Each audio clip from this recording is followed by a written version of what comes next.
Assalamualaikum warahmatullahi wabarakatuh. Om Swastiastu. Salam, namo buddhaya, salam kebajikan, salam Pancasila. Oke, oke. Baiklah. Mohon maaf ya, saya agak telat hari ini. Jadi saya usahakan bisa membaca PPT ini dengan baik. Dan kita diskusikan soal ini nanti. Eh, dan jangan lupa sebelum dimulai, eh,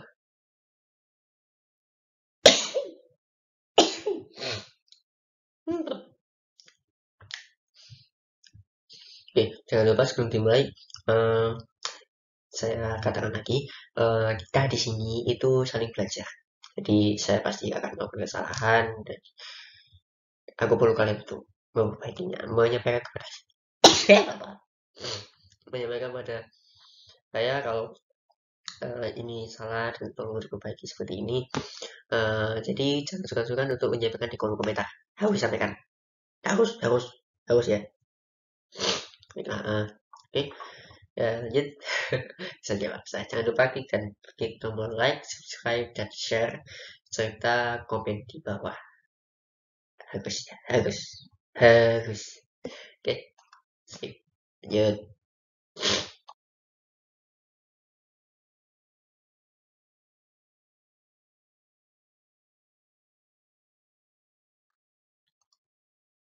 Oke.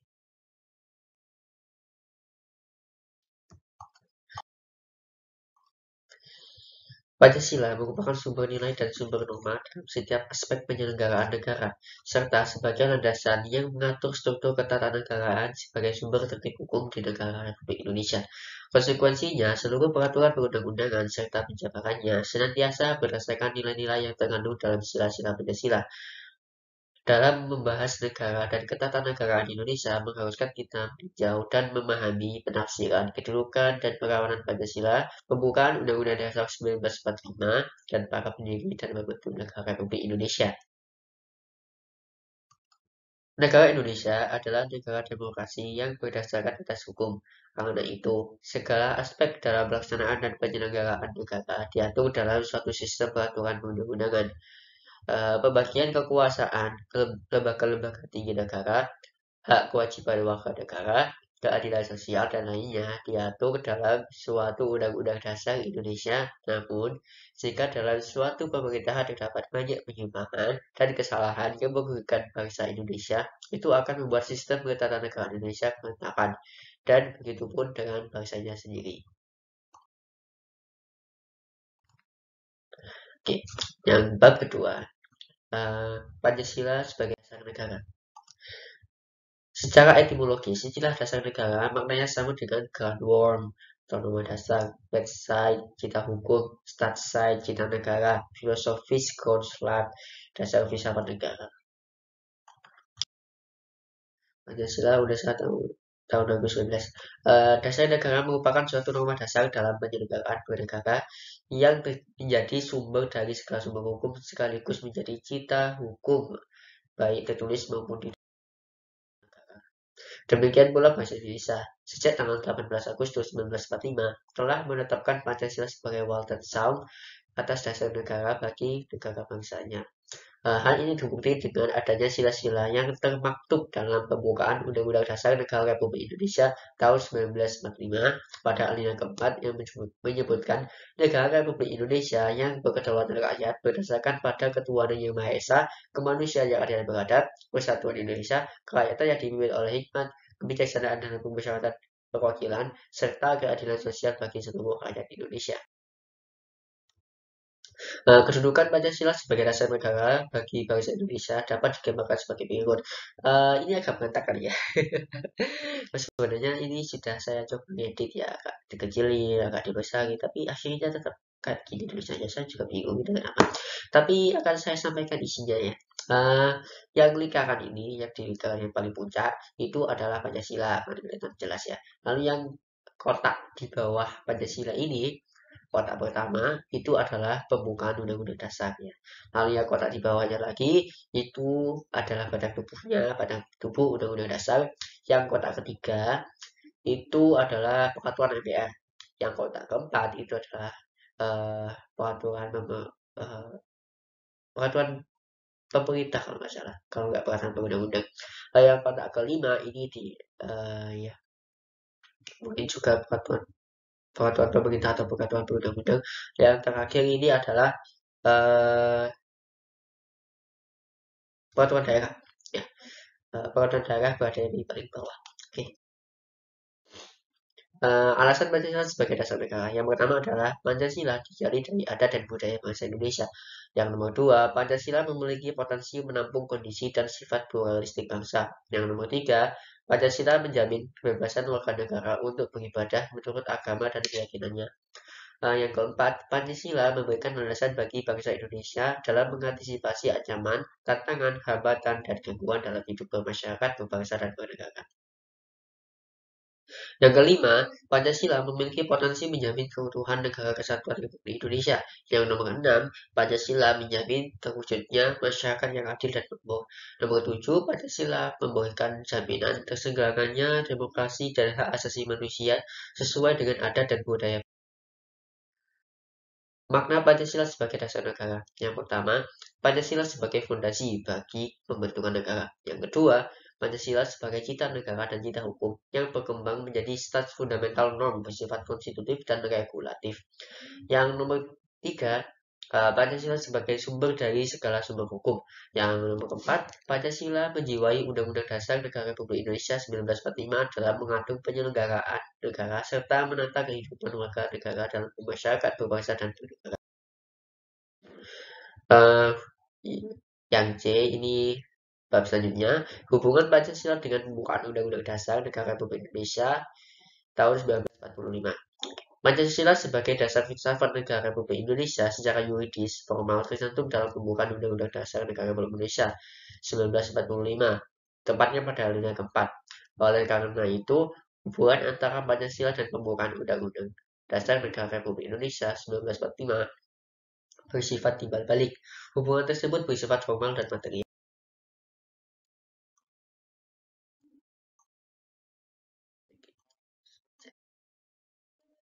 Nah, hubungan formal.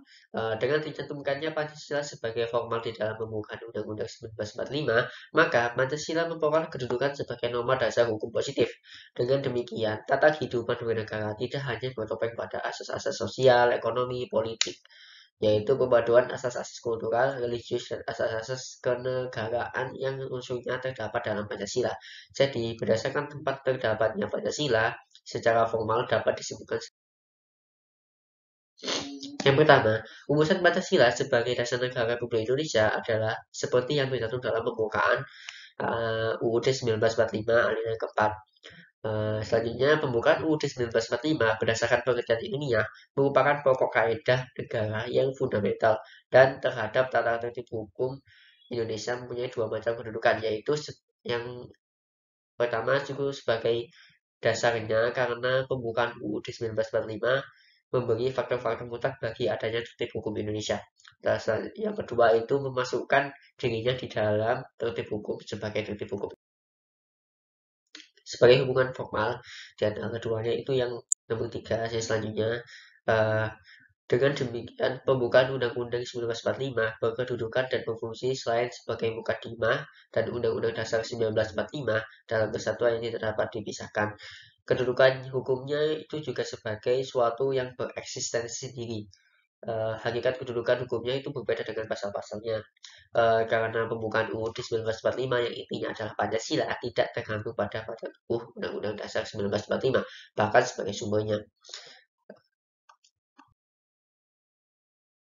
Yang keempat, Pancasila dapat mempunyai hakikat, sifat, kedudukan, dan fungsi sebagai pokok kaidah negara yang fundamental, yang menjemalkan dirinya sebagai dasar kelangsungan hidup negara Republik Indonesia yang diproklamirkan pada tanggal 17 Agustus 1945. Yang kelima, Pancasila sebagai inti pembukaan Undang-Undang Dasar 1945 dengan demikian mempunyai kedudukan yang kuat, tetap, dan tidak dapat diubah dan terletak pada kelangsungan Indonesia. Selanjutnya kita masuk ke hubungan material antara UUD dengan Pancasila. Uh, Jika kita tinjau kembali proses perumusan Pancasila dan pembukaan Undang-Undang 1945, maka secara kronologis, materi yang dibahas oleh BPUPKI pertama adalah dasar filsafat Pancasila. Dan kemudian di pembukaan Undang-Undang 1945. Setelah pada sidang pertama, pembukaan UUD 1945 PUPKI membicarakan dasar filsafat negara Pancasila dan tersusunlah Piagam Jakarta yang disusun oleh Panitia 9 sebagai wujud bentuk pertama pembukaan Undang-Undang Dasar 1945. Jadi, berdasar urutan-urutan tertib hukum Indonesia, pembukaan Undang-Undang 1945 adalah sebagai tertib hukum yang tertinggi. Adapun tertib hukum Indonesia bersumber pada Pancasila atau dengan kata lain sebagai sumber tertib hukum Indonesia. Oke, pada masa Orde Lama, Pancasila dipahami berdasarkan paradigma yang berkembang pada situasi dunia yang diliputi oleh tajamnya konflik ideologi. Pada saat itu, kondisi politik dan keamanan dalam negeri diliputi oleh kekacauan dan kondisi sosial budaya berada dalam suasana tradisional dari masyarakat terjajah menjadi masyarakat merdeka. Masa Orde Lama adalah pencarian bentuk implementasi Pancasila, terutama dalam sistem kenegaraan. Pancasila diimplementasikan dalam bentuk yang berbeda-beda pada masa Orde Lama. Maaf. Oke, dari Orde Lama ini kan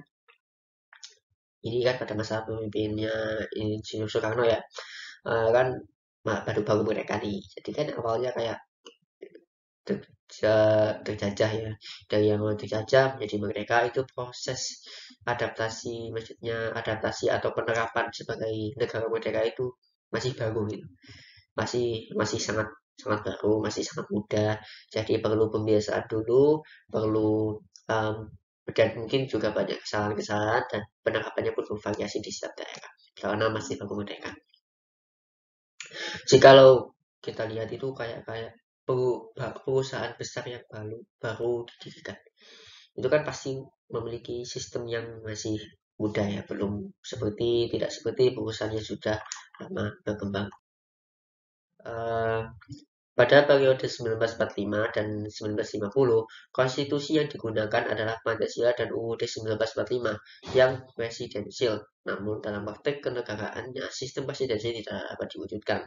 Setelah penjajah dapat diusir, satuan mulai terdapat tantangan. Tantangannya apa? Banyak pemberontakan. Dan tahu lah pemberontakan yang terjadi seperti G30 SPKI, lalu DITII, HTI, dan macam-macam lagi. Banyak pemberontakan pada tahun ini. Uh,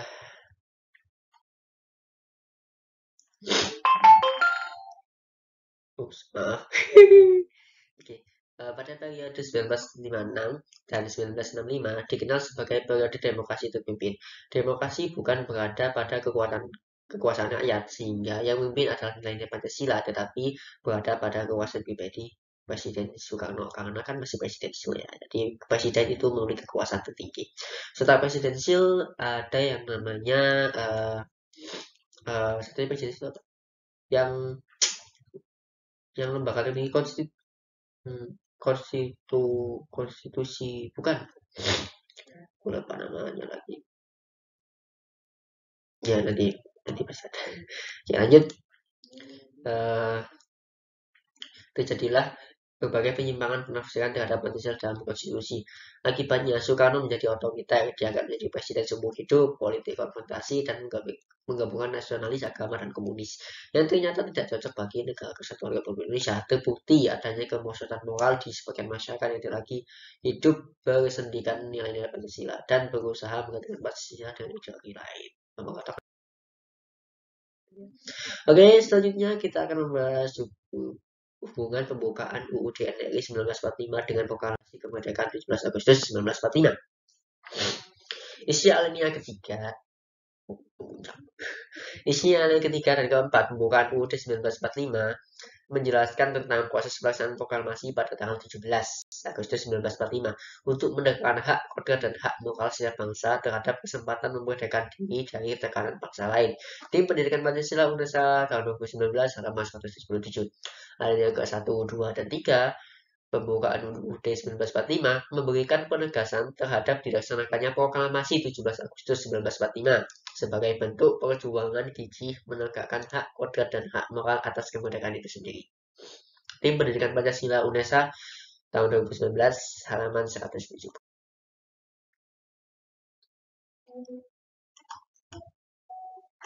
Hubungan pembukaan UUD 1945 dengan proklamasi kemerdekaan. Oke. Mana dan isi naskah proklamasi kemerdekaan RI pada tanggal 17 Agustus 1945 itu adanya pernyataan kemerdekaan bangsa Indonesia oleh proklamator Soekarno-Hatta kepada bangsa Indonesia dan juga kepada dunia luar atau bangsa-bangsa lain di dunia. Tindakan-tindakan dalam rangka pemindahan kekuasaan dari kaum penjajah ke tangan bangsa Indonesia harus segera dilaksanakan. Mulai saat ini kita menyusun negara kita, negara merdeka, negara Republik Indonesia, merdeka, kekal, dan abadi. Pidato Insinyur Soekarno sesaat setelah proklamasi kemerdekaan 17 Agustus 1945. Ini ada videonya sebenarnya ya, video tentang pokok-pokoknya itu ada ketika kalau nggak salah ada di video sebelumnya ya, kalian bisa lihat di video sebelumnya ada. Dan kalau judulnya itu isinya pidato pokok. Oh bukan yang itu, dan itu 1 Juni. Itu pidato 1 Juni, bukan, nggak ada. Ya ada mungkin tapi bukan di video yang di penjelasan saya.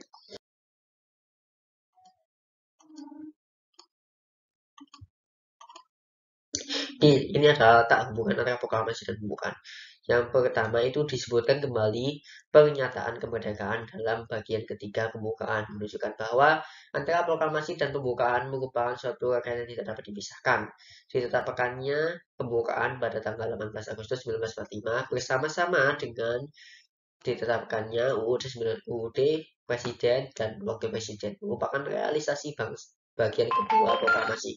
Yang nomor 3, pembukaan hakikatnya merupakan pernyataan kemerdekaan yang lebih terperinci dengan membuat pokok-pokok pikiran adanya cita-cita luhur yang menjadi semangat mendorong ditegakkannya kemerdekaan dalam bentuk negara Indonesia merdeka, berdaulat, bersatu, adil, dan makmur dengan berasaskan kerohanian Pancasila. Sifat hubungan antara pembukaan dan proklamasi. Yang pertama, memberikan penjelasan terhadap dilaksanakan proklamasi pada tanggal 17 Agustus 1945, yaitu memberikan hak kodrat dan hak moral setiap bangsa akan kemerdekaan. Yang kedua, memberikan penegasan terhadap dilaksanakan proklamasi 17 Agustus 1945, yaitu perjuangan gigih ke menegakkan hak kodrat dan moral atas kemerdekaan bagian pertama, kedua, dan ketiga pembukaan. Memberikan pertanggungjawaban terhadap dilaksanakannya proklamasi 17 Agustus 1945, yaitu bahwa kemerdekaan bangsa Indonesia yang diperoleh melalui perjuangan luhur. Penyusunan UUD adalah untuk dasar-dasar pembentukan pemerintah negara Indonesia dalam melaksanakan tujuan-tujuan negara. 19. Tidak.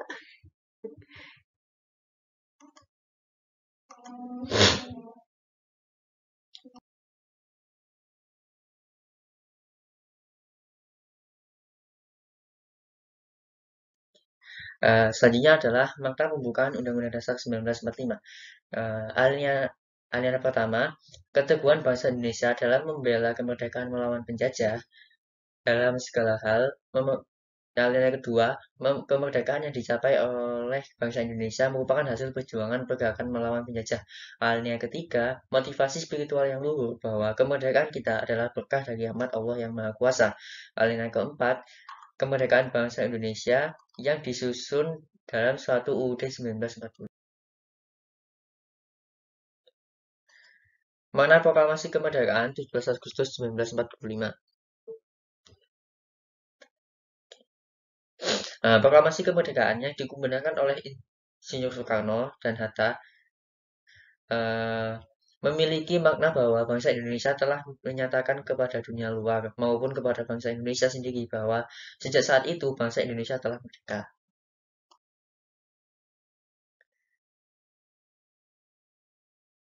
Merdeka dalam bidang apa saja? Ya, ada merdeka dalam bidang politik, ekonomi, kebudayaan. Nah, hubungan proklamasi kemerdekaan dengan pembukaan Undang-Undang Dasar 1945. Proklamasi kemerdekaan 17 Agustus 1945 merupakan salah satu sumber hukum bagi negara Indonesia dan menjadi landasan hukum bagi pengesahan Undang-Undang Dasar. Proklamasi kemerdekaan mempunyai hubungan yang sangat erat, tidak dapat dipisahkan dan merupakan satu kesatuan dengan Undang-Undang Dasar 1945, terutama dengan pembukaan Undang-Undang Dasar 1945. Proklamasi kemerdekaan dengan pembukaan Undang-Undang Dasar 1945 merupakan suatu kesatuan yang bulat. Apa yang terkandung dalam pembukaan Undang-Undang 1945 merupakan suatu amanat yang luhur dan suci dari proklamasi kemerdekaan. Hubungan Pancasila dengan pasal-pasal Undang-Undang Dasar Republik Undang-Undang Dasar Negara Republik Indonesia tahun 1945. UUD NRI 1945 terdiri dari rangkaian pasal-pasal yang merupakan pewujud dari pokok-pokok pikiran yang terkandung dalam pembukaan Undang-Undang Dasar Negara Republik Indonesia tahun 1945, yaitu Persatuan Indonesia, keadilan sosial, kedaulatan rakyat berdasarkan atas kerakyatan dan pemusyawaratan perwakilan, dan ketuhanan yang Maha Esa menurut dasar kemanusiaan yang adil dan beradab. Dan tidak lain adalah sila-sila dari Pancasila. Tim Pendidikan Pancasila 181 sampai 182. Pembukaan Undang-Undang Dasar Negara Republik Indonesia tahun 1945 mengandung pokok-pokok pikiran yang meliputi suasana kebatinan, cita-cita hukum, dan cita-cita moral bangsa Indonesia. Pokok-pokok pikiran tersebut mengandung nilai-nilai yang dijunjung tinggi oleh bangsa Indonesia karena bersumber dari pandangan hidup dan dasar negara, yaitu Pancasila. Pokok-pokok pikiran yang bersumber dari Pancasila itulah yang dijabarkan ke dalam pasal-pasal Undang-Undang Dasar Negara Republik Indonesia tahun 1945. Pasal-pasal Undang-Undang Dasar 1945 adalah penjabaran dari pokok-pokok pikiran yang ada dalam pembukaan Undang-Undang Dasar 1945. Sila pertama dijabarkan dalam pasal 29 dan pasal 28E setelah diamandemen. Sila kedua dijabarkan dalam pasal-pasal yang memuat mengenai hak asasi manusia. Sila ketiga dijabarkan pada pasal 18 ayat 1, pasal 35, dan pasal 36. Sila keempat dijabarkan pada pasal 1, pasal 2, pasal 3, dan pasal 19.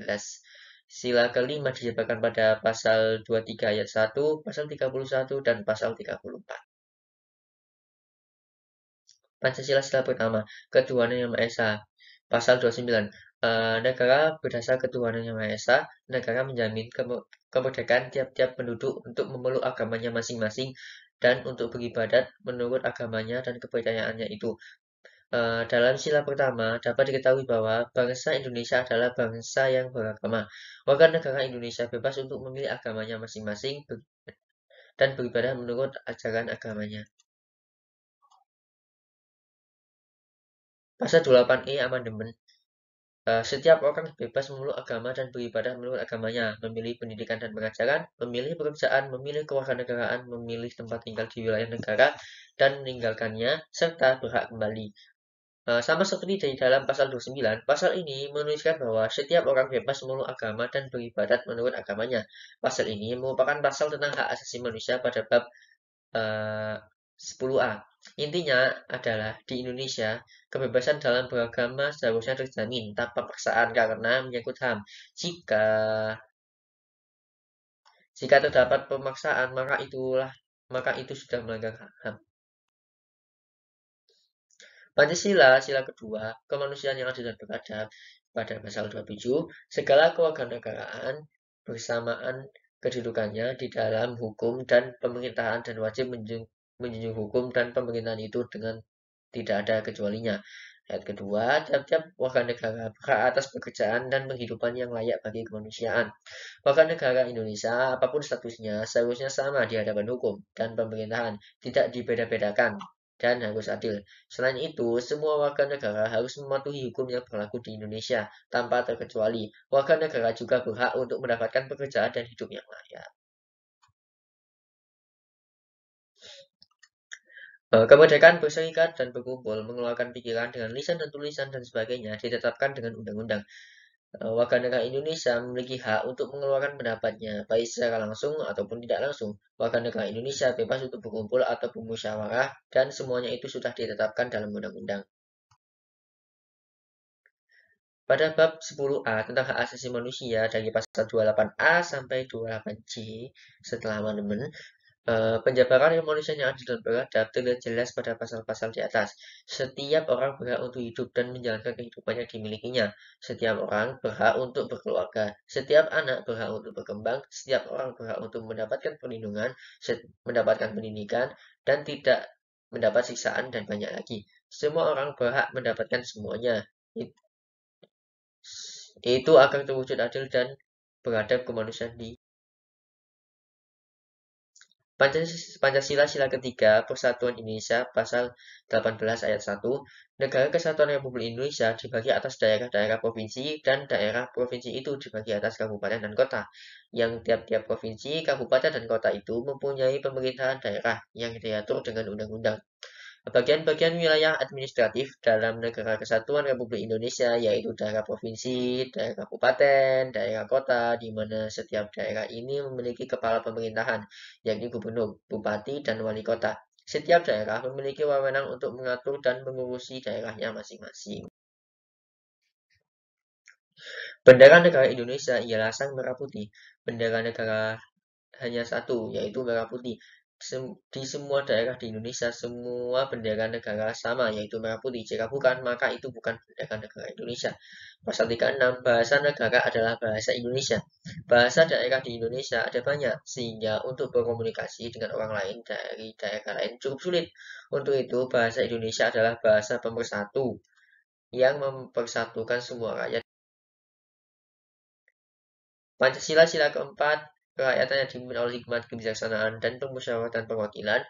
Pasal 1 ayat 1, negara Indonesia ialah negara kesatuan yang berbentuk republik. Ayat 2, kedaulatan berada di tangan rakyat dan dilaksanakan menurut Undang-Undang Dasar.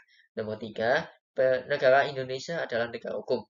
Kedaulatan berada di tangan rakyat dan segala bentuk musyawarah rakyat dipimpin oleh MP. Pasal 2 ayat 1, Majelis Permusyawaratan Rakyat terdiri atas anggota Dewan Perwakilan Rakyat dan anggota Dewan Perwakilan Daerah yang dipilih melalui pemilihan umum dan diatur lebih lanjut dengan undang-undang. Ayat 2, Majelis Permusyawaratan Rakyat bersidang sedikitnya sekali dalam 5 tahun di Ibu Kota Negara. Ayat 3, segala putusan Majelis Permusyawaratan Rakyat ditetapkan dengan suara terbanyak.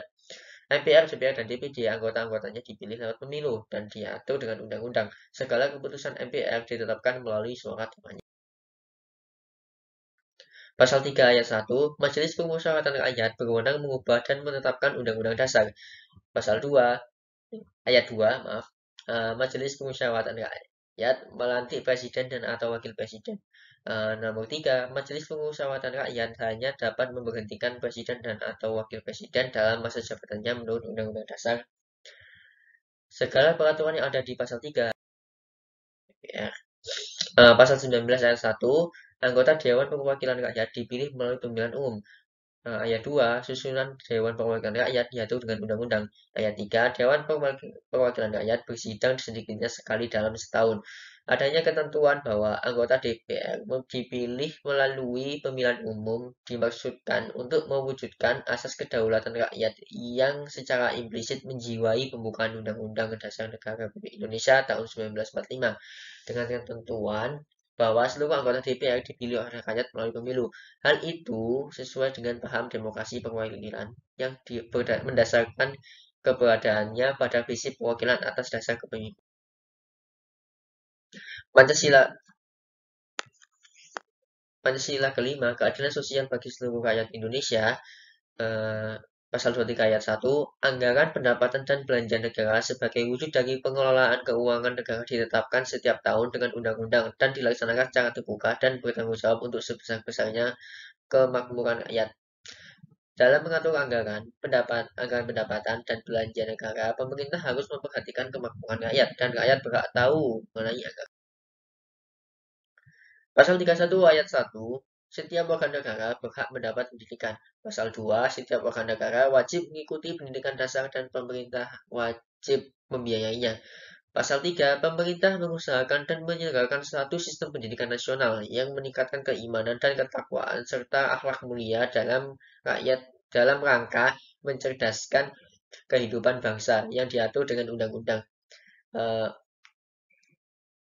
Ayat 4, negara memprioritaskan anggaran pendidikan sekurang-kurangnya 20% dari anggaran pendapatan dan belanja negara serta dari anggaran pendapatan dan belanja daerah untuk memenuhi kebutuhan penyelenggaraan pendidikan. Ayat 5, pemerintah memajukan ilmu pengetahuan dan teknologi dengan menjunjung tinggi nilai-nilai agama dan persatuan bangsa untuk kemajuan peradaban serta kesejahteraan umat manusia. Hak untuk mendapatkan pendidikan, termasuk ke dalam keadilan sosial, pemerintah mengusahakan kemajuan ilmu pengetahuan dan teknologi dengan berpegang pada nilai-nilai agama dan persatuan negara untuk kesejahteraan. Ya. Pasal 34 ayat 1, fakir miskin dan anak-anak yang terlantar dipelihara oleh negara. Ayat 2, negara mengembangkan sistem jaminan sosial bagi seluruh rakyat dan memberdayakan masyarakat yang lemah dan tidak mampu sesuai dengan martabat kemanusiaan. Ayat 3, negara bertanggung jawab atas penyediaan fasilitas pelayanan kesehatan dan fasilitas pelayanan umum yang layak. Ayat 4, ketentuan lebih lanjut mengenai pelaksanaan pasal ini diatur dalam undang-undang. Anak terlantar dan fakir miskin juga harus terjamin kehidupannya. Negara membuat sistem jaminan sosial seperti jaminan kesehatan untuk yang tidak. Selanjutnya adalah sistem pemerintahan negara menurut Undang-Undang Dasar Negara Republik Indonesia tahun 1945 hasil amandemen tahun 2002.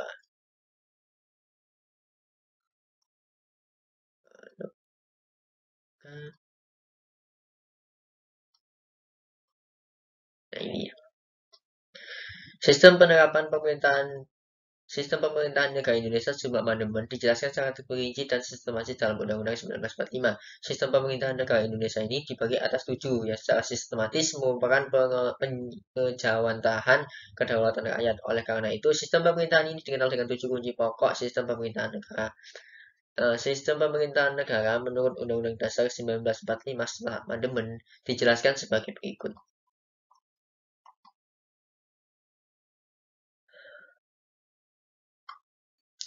Indonesia, yang pertama, Indonesia negara berdasarkan atas hukum atau Rechtsstaat.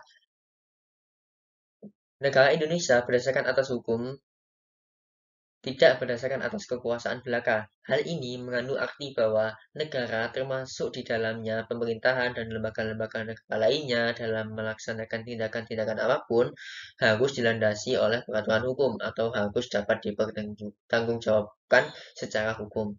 Nah, nomor 2, sistem konstitusional. Pemerintah berdasarkan atas sistem konstitusi tidak bersifat absolut. Sistem ini memberi penegasan bahwa cara pengendalian pemerintahan dibatasi oleh ketentuan-ketentuan konstitusi yang dengan sendirinya juga oleh ketentuan-ketentuan hukum lain merupakan produk konstitusional, ketetapan MPR, undang-undang, dan sebagainya. Nomor 3, kekuasaan negara tertinggi di tangan rakyat. Sistem kekuasaan tertinggi sebelum dilakukan amandemen dinyatakan dalam penjelasan UUD 1945 sebagai berikut.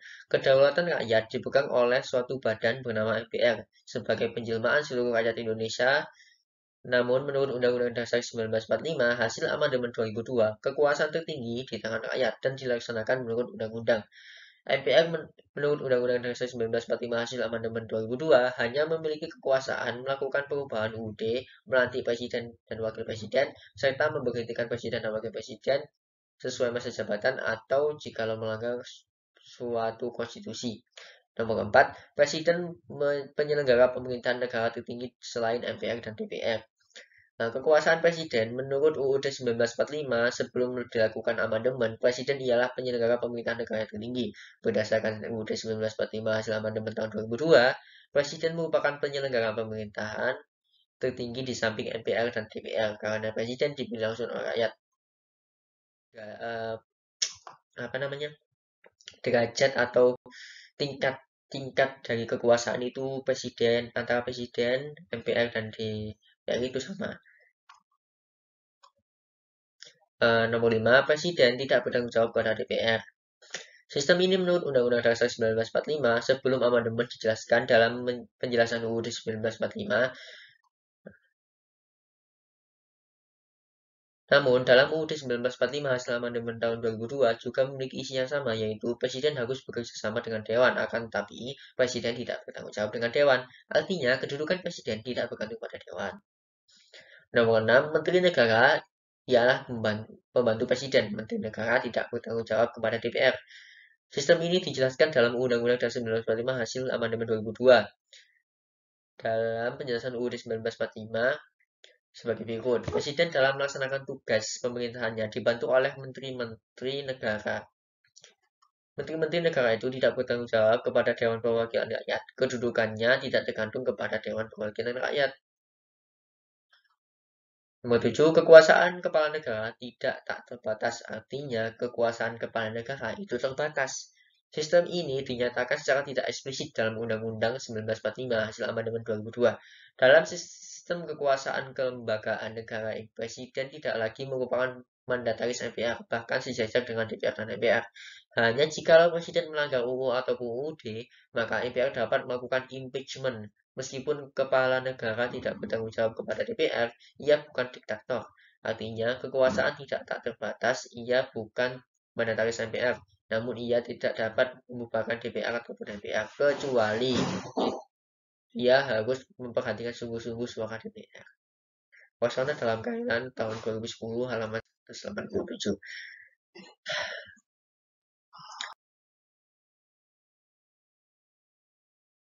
Melihat dari awal, apabila kalian ada pertanyaan, silahkan tulis di kolom komentar. Kalau saya bisa menjawab, insya Allah saya jawab.